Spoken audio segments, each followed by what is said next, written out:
guys have each other's back a little differently than 2 years ago in terms of offense, defense, that kind of thing? I don't know.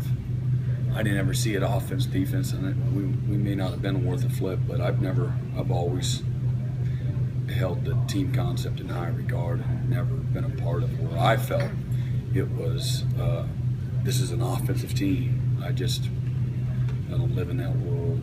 Even when we stunk on defense, I still think it's a team game and you complement each other.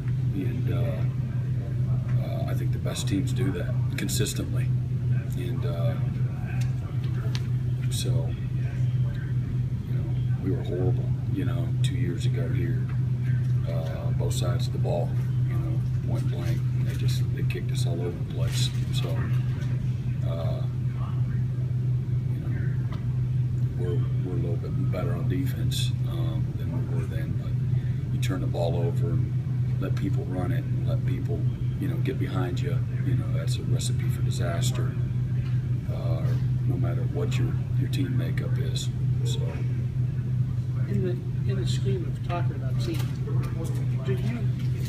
do you see it as just as a coach, the effect that Deshaun's leadership has on the total team? Do you feel that during the week and then into the game? Because we see what he does on the field. Yeah, during the week you kind of get in your own little world, so you really. But I've got a lot of confidence. I think that the really successful teams have that leadership on offense, and Deshaun certainly brings that. We had it with Taj as well, and but I think we've got good leadership, and it starts with Deshaun. I think he's got a lot of confidence, humility, and guys feed off of that. And I think they got a really good cohesion and chemistry, and that's always developed. That isn't inherited from year to year. Every year's, regardless of the returning players, it has to be developed, and that takes some time. And sometimes it happens sooner rather than later. I prefer just to get a little bit stronger and stronger as the year goes on. But I think you're seeing that the last few weeks, that everything kind of coming together. But success kind of breeds that confidence and pulls out leadership as well.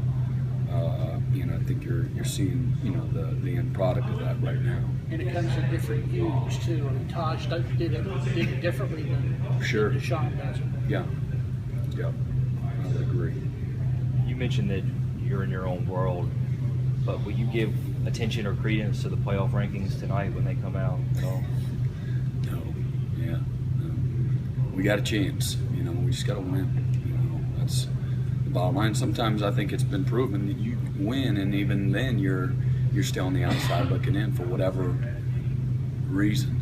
And, I don't get all emotionally caught up in stuff that I have no control over. I really don't. I spend zero time on that,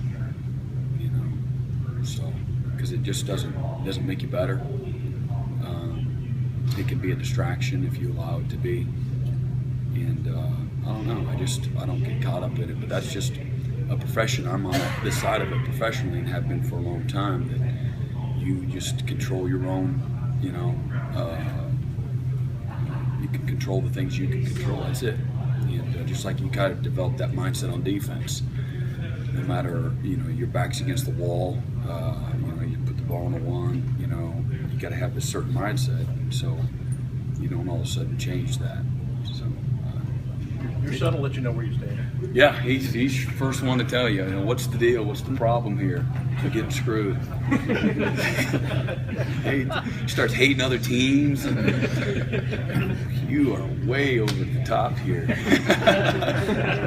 Do you like from a coaching standpoint, I know it's only been a year, but were you glad to see the playoff format as opposed to the BCS format? I don't know. I like the bowl system. I always thought there was an innocence with the bowl system. I know it's still in place. I don't like having this. I was never caught up in, you've got to have this ultimate champion, proven. I liked a little bit of, we're the champ. No, you were the champ, and if y'all would have played us, I would prefer. I'm for whatever system that we have, but I would prefer more opportunities for a few more teams. I've always, everybody here probably agrees, you love March Madness. because I think it just people, and I love watching Ohio State navigate their journey. They, I think, went in as a late edition 4th seed, and they just got hot, and that was pretty cool. I liked that, and so from watching that 1 year, I liked that part of it.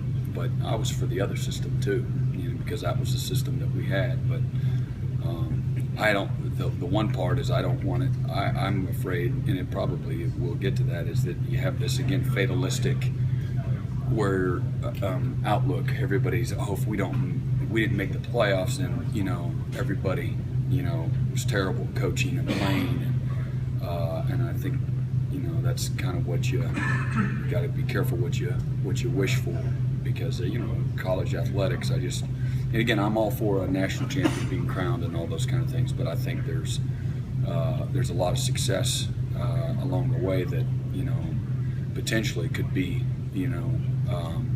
undermined with just the one true champion format. So as a defensive coordinator, it's great to win a game 58-0, but when your defense gives up 41 points, can there be value in that heading into a Florida State game? That, it's not always going to be easy. Yeah, I know you didn't like giving up 41, but can there be some value in that coming into this game? All right, so the competitive side is, all right, we had a bunch of defensive guys on kickoff. Okay, I'm on 34s for the defense. Okay, 7 for all you meatheads that were on that coverage team, and the meathead coaches that coached it. But because I do, they're different entities. And then I look at, okay, how did it happen? And so I've got a perspective on it. We were too sloppy in some areas. I think some of our better guys did not have their better games, and that's a byproduct of us as coaches not getting them ready. But there's really, 3 plays, 4 plays that you'd like to, that I don't think are reflective of how we played through a good part of this year, and that you'd love to have that are issues for you, but they're super correctable. So they did not consistently move the ball on us. Again, I'm in a little bit defense mode. Still a little bit teed off about some of the things that transpired, but we're really good in a number of areas, whether it be 3rd or 4th down, or being disruptive, tackles for loss, sacks. We were too sloppy. Should have had a few more sacks rather, and then gave up 3 explosive plays in particular. Again, I said it afterwards. I didn't have as much of a problem with Cordray's, the 1-play touchdown there, because I thought he was in a very competitive position, and they made a terrific play. You live with that, but not being in your gaps. They had a 60-plus yarder, 40-plus yarder, just not in the gap. It's not like Jim Brown went running through there and smoked a couple guys and just embarrassed your defense. They just embarrassed you because we weren't where we're supposed to be, and then they had the throwback for 40 yards for a touchdown, and we're just not being very disciplined, and that's discouraging. But I got a perspective on it.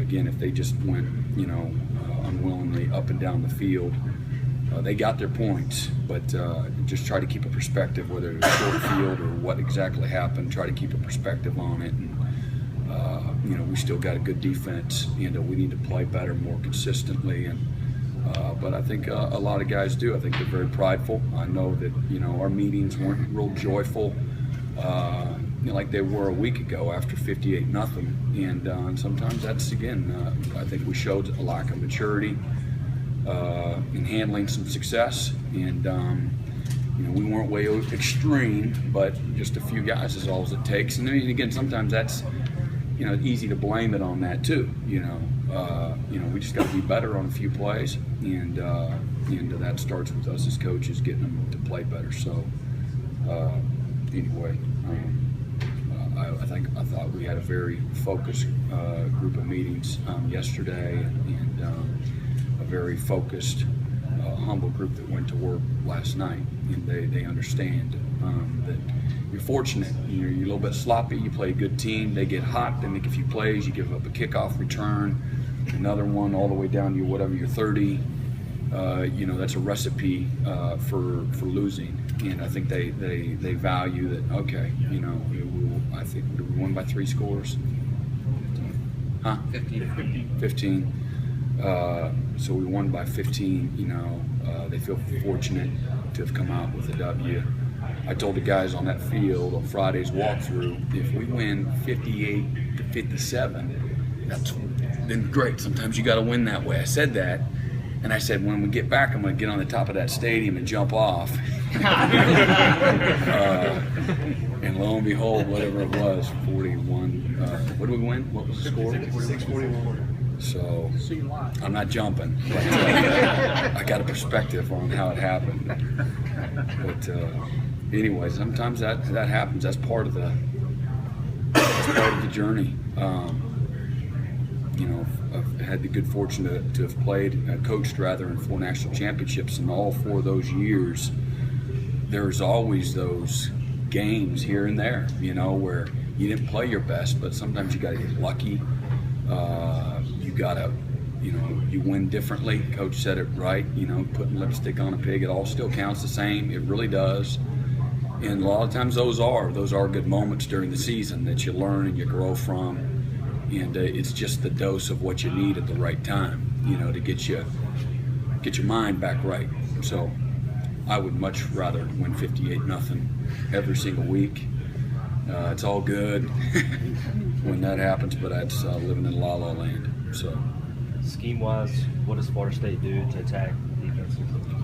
Well, they run it effectively. They throw it over the top. They can throw a lot of intermediate game well. They do a lot of different personnel groups, utilizing their different skill sets of, you know, both their big and their 4 wide, 5 wide personnel. So they kind of do a little bit of everything. And I think last week is really one of their best games they've played. They're kind of, you know, playing well at the right time, despite not having a few of their guys. So, you know, Coach Fisher and their staff have had incredible success.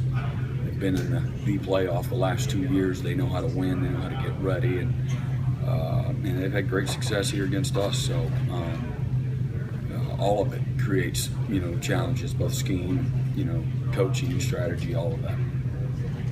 BJ Goodson got a lot of praise after last week's game. What has he done to just improve and get to where Super he's at? comfortable, you know, playing like he's a very instinctual player. He's got good intelligence. He's really invested a lot thus far in the season, week to week. He's investing in how you get to the end result. You know, he's not really worried about getting the end result. You know, he's worried about today and what I can do, and he's been very consistent about it. He's playing very confidently, very fast, and I think you're seeing a big, athletic, instinctual, downhill player really making a big difference for us. He played really well last week, and he has really the last few weeks.